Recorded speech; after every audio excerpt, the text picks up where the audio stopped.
you have been victimized. It's like saying first, oh no, you were not given a fair shot. Oh no, everyone's expectations of you were this instead of that. So the healing of the invalidation of your existence by the roles you were asked to play, and then recognizing, okay, so who are you instead, and how do you, with your value systems, operate and want to move about the world, and then can you do it?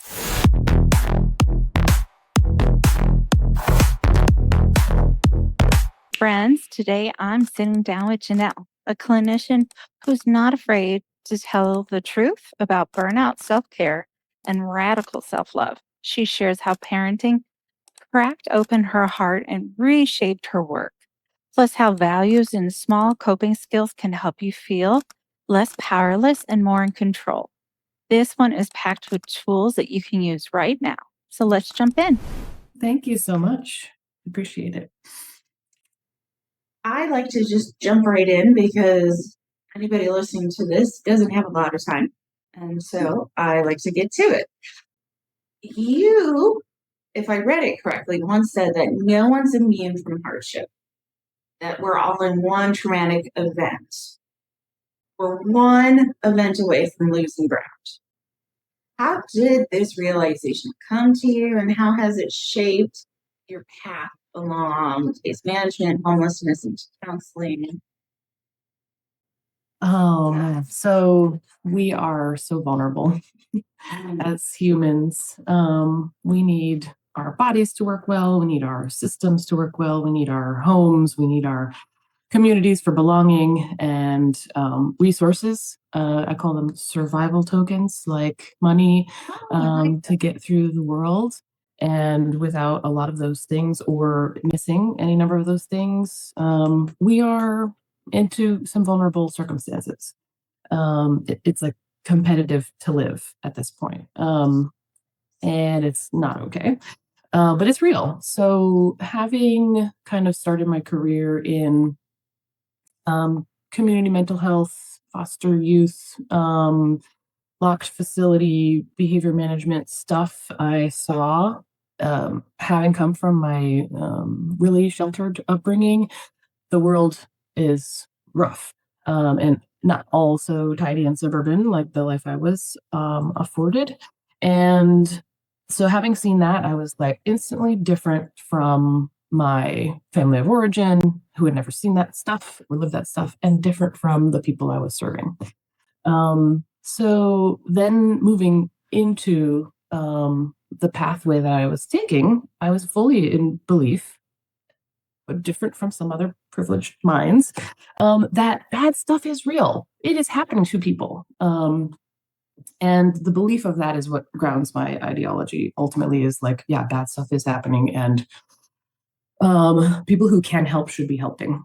And so ultimately, having gone into different settings, I was aware that like people are in group homes for personal care management and living developmentally disabled lives with or without purpose and support, and needing care. So I heard some stories of the people that I was serving in a setting like that, and found that they were also maybe just like me, to start their life. And it could have been one, huffing mistake as a teenager that turned them into a wheelchair bound personal care assistance needing person for the rest of their lives.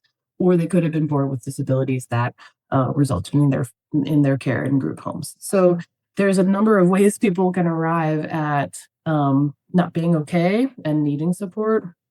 And then, I mean, I think just for a third example, like in homeless services, supporting folks after knowing that, in my bio, that's how I got that job, was saying, I know I'm only one step away from being exactly in the position of the people we were about to serve. But anyway, so I was doing a lot of intake interviews for veterans experiencing and exiting homelessness, and some patterns started emerging, and I could see that it wasn't even one thing, but it may have been a series of cascading events that caused people to lose ground, and it feels just very much like an actual slippery slope. One hardship can sort of beget the next, and before you know it, you are without most of your resources. And some of that is fully accidental. People die, people have accidents, and it's just really competitive to live right now. So, yeah, I too am close to the edge sometimes, but also with a different amount of resources that I draw on and also try to create. So. Thank you for sharing that. I think it's important for us to be able to recognize that we all have this in common, living in this current society with everything going on, that all it takes is one bad car accident, a house fire, natural disaster, you know, getting sued for something, cancer, and then all your resources are gone. And not everybody has someone to help them. They don't all have a family member or a friend who can step up. Yeah. And that's scary. And we tend not to like to think about that. But I think it's important. Yeah. Um, And I also think we're operating on that edge. There are so many people, I would say, identifying as a millennial, like talking about the resource lack compared to what we were brought up with and the way that things don't feel safe. We're actually operating in survival mode much more than we signed up for. That it isn't always felt, but like when you're just making ends meet and you're like fine socially, but economically it's iffy. You're actually in kind of trauma all the time. With a that threat nervous of system's it. overactive. You can't relax, and you can't do creativity, and you can't do joy and stuff. We are in the state we're in where we have so much that we could prosper. I mean, AI, and I can go to the grocery store. I don't have to go hunt and gather. And yet, we, four of us, are stuck in this survival mode of just barely getting by, of constantly being worried about one extra bill putting you over. And yet, we're all just okay with it. No, I don't think a lot of us are okay with it. I'm gonna go and just say in the simplest of terms that the system we're in is doing exactly what it was designed to do, and that there are a tremendous amount of resources concentrated somewhere else and in the hands of very few and being expended by very few people, or hoarded actually by very few people. Um, and so the wealth distribution, I'd say, is that thing, aka capitalism in its late stages, and other disasters that we should probably stay away from, right? There's my avoidance, right? Oh, I don't want to talk about the bad thing. Right? Like we're in this trauma right now where everyone's looking at the disparity globally, nationally. Yeah, it's grievous and egregious. Yes. And I don't know. It's one of those difficult things as a therapist where you're, as any type of, you are so much in that mode of, okay, well, what is the positive? What can you do? What tools do you have? What do you have control over?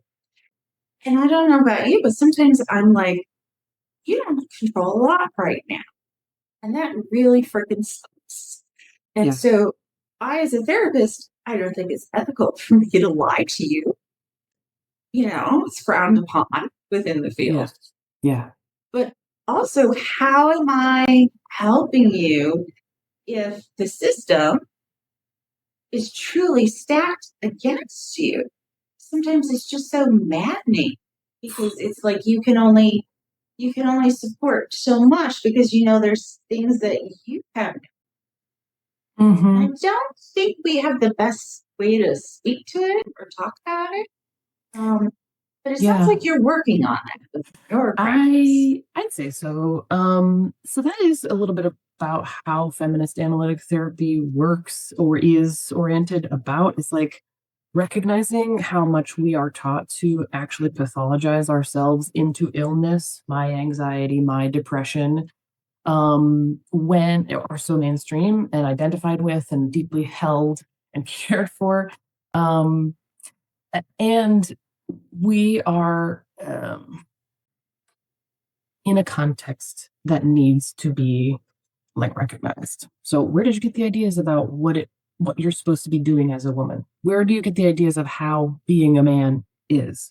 Or other gender ideas that basically are either holding people into roles that they aren't suited for or are. And also like feminist theory is all about is systems and symbols. And so we are looking at like does this have to be how it was handed to you, or can you use your empowerment to change it? So it isn't about saying, all right, you just buck up and go get that Have some job, dirt right? on it. Suck it up, it's buttercup. it's like saying first, oh no, you were not given a fair shot. Oh no, everyone's expectations of you were this instead of that. So the healing of the invalidation of your existence by the roles you were asked to play.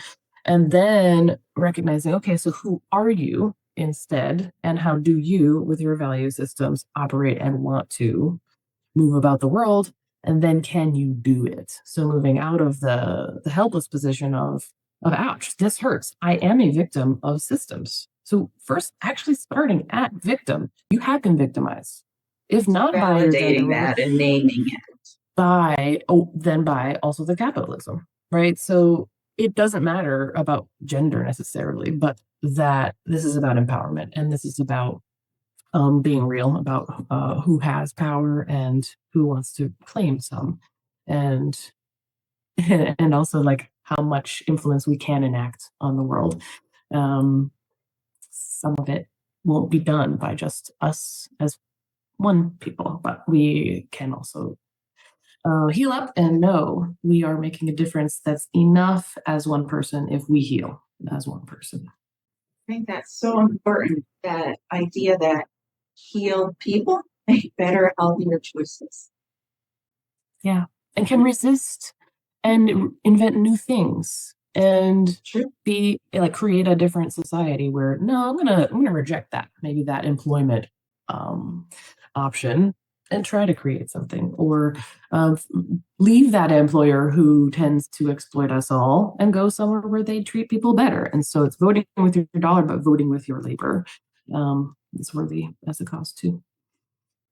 Now, do you have a lot of people coming to you seeking that, or are you educating people more that this view does exist within therapy? What are you kind of finding right um So I don't put like feminist analytic therapy. I think it might be like front and center on my website, but I don't like talk about it that blatantly. It is my operating style and it comes out when relevant, and the other model I'm always operating under is trauma. And then beyond that we're in analysis and the background and all the story and narrative. But patients don't always know all of our theories and the ways that we can be treating people. So being integrative of like, what is the moment calling for is more how I work. Of like, okay, if someone is talking about their limitations, then like, where did you get the idea that you could only X or that you were expected to Y? That's using the feminist lens right there. Is like, who imposed this role on you? And was it passed down or was it cultural? Especially when it's coming to things like bodies, obsession and or not really obsession, but fixation and attention on changing oneself in these ways that are to please the masses that care about you. Working on that kind of stuff with people sometimes. now? So you blend it in.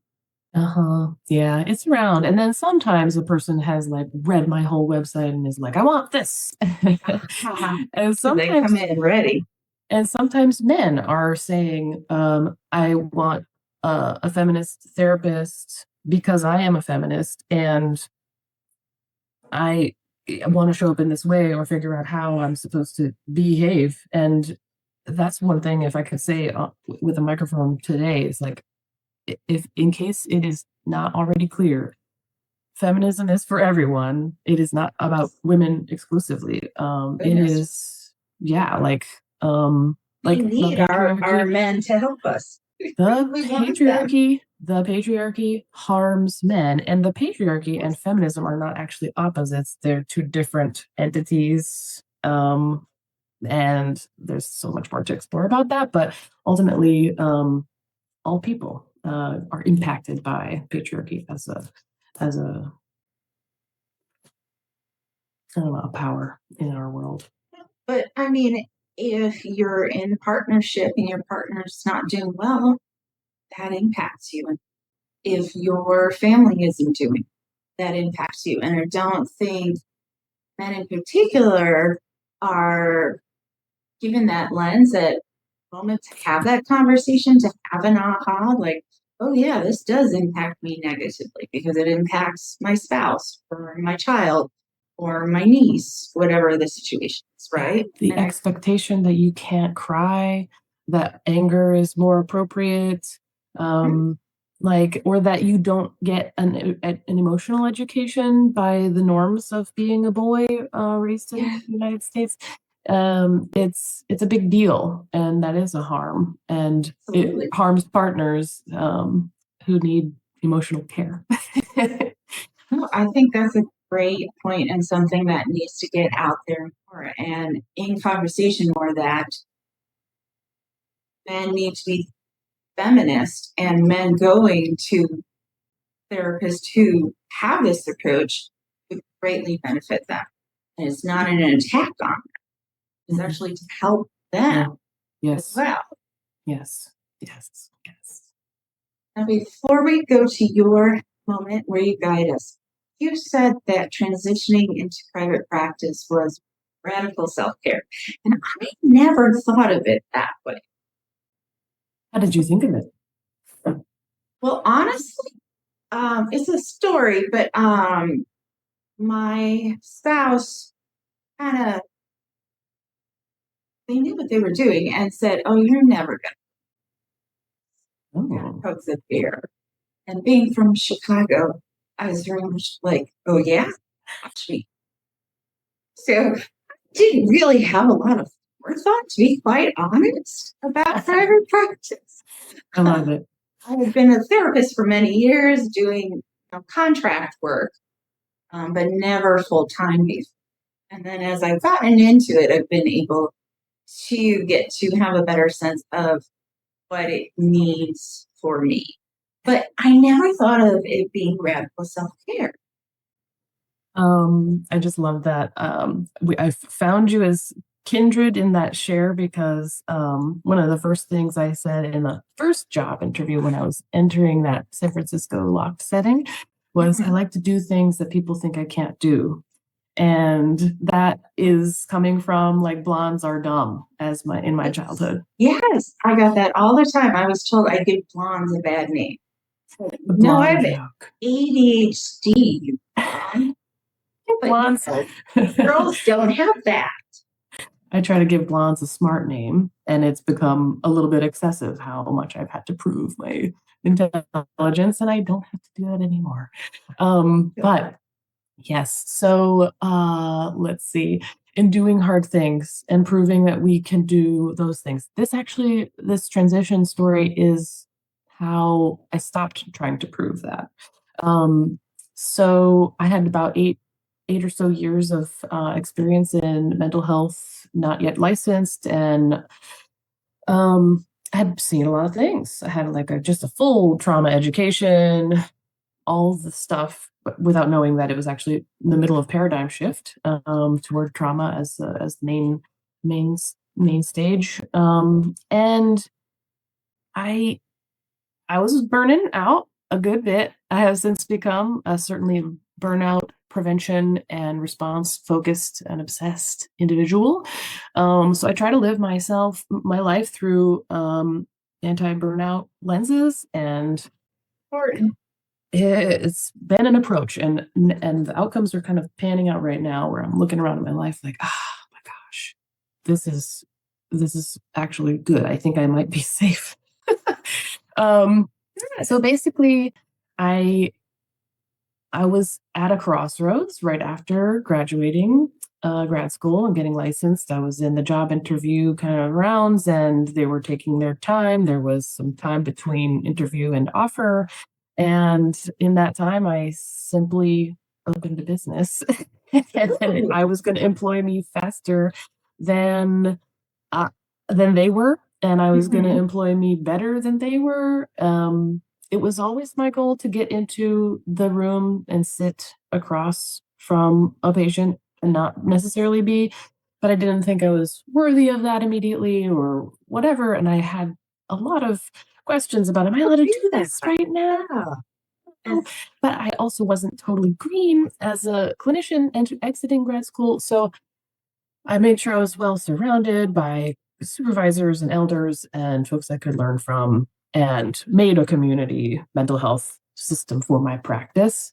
Um, and ultimately, what happened in the years following, well, there have now been 6 years of this, and I realized that I was trying to get away from the overstimulation of excess relationship in work. So if you think about how much relationship we do, how much communicating we do with the patients, which is the first priority, where I was getting energy leak was navigating professional relationships in doing the work. So having empathy for your coworker, watching your coworker struggle, Yeah.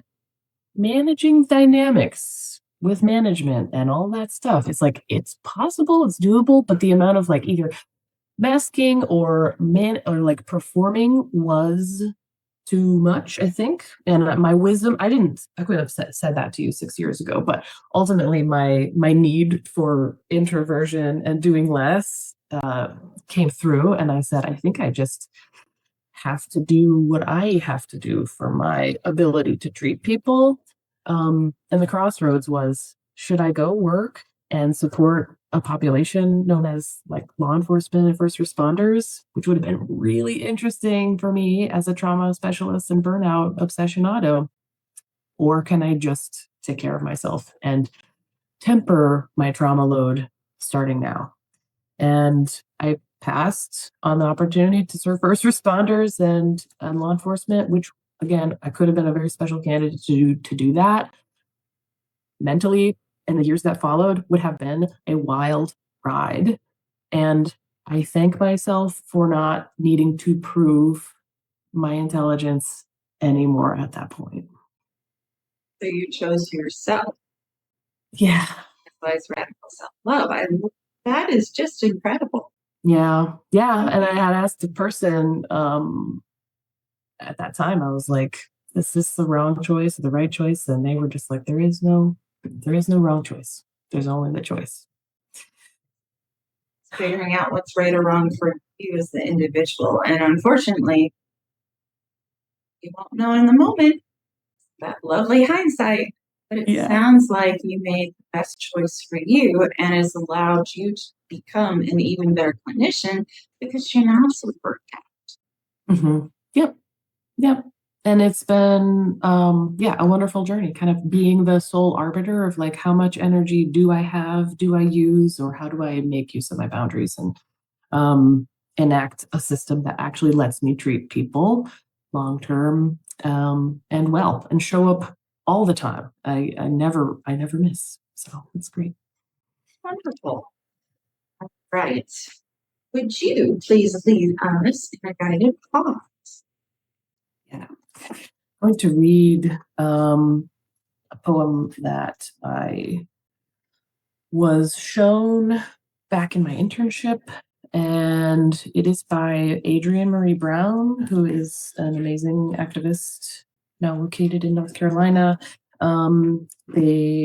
This poem can be found in pleasure activism, and it is called the Radical Gratitude Spell. It is a spell to cast upon meeting a stranger, comrade, or friend working for social and or environmental justice and liberation. Wow, please share. You are a miracle walking. I greet you with wonder. In a world which seeks to own your joy and your imagination, you have chosen to be free every day as a practice.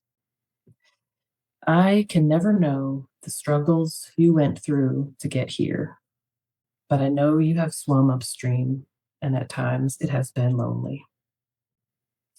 I want you to know I honor the choices you made in solitude, and I honor the work you have done to belong. I honor your commitment to that which is larger than yourself and your journey to love the particular container of life that is you. You are enough. Your work is enough.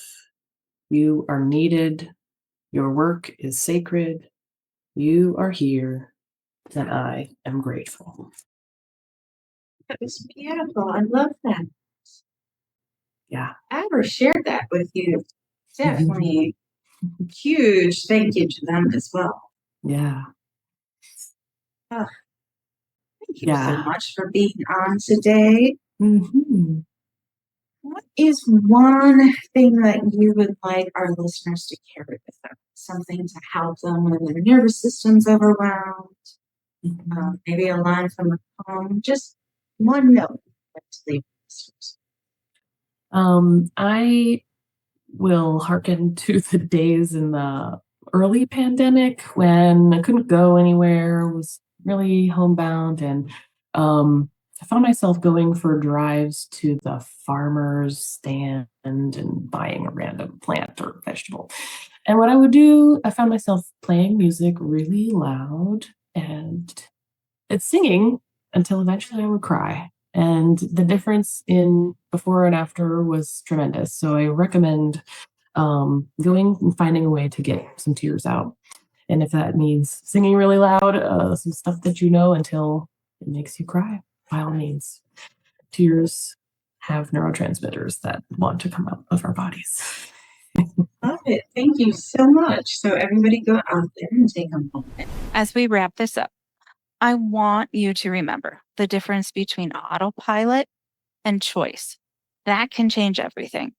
Ginelle reminded us even the smallest skills, a body scan, a pause, a tap, can bring back a sense of control. If that landed with you, take one tool from today and try it out this week.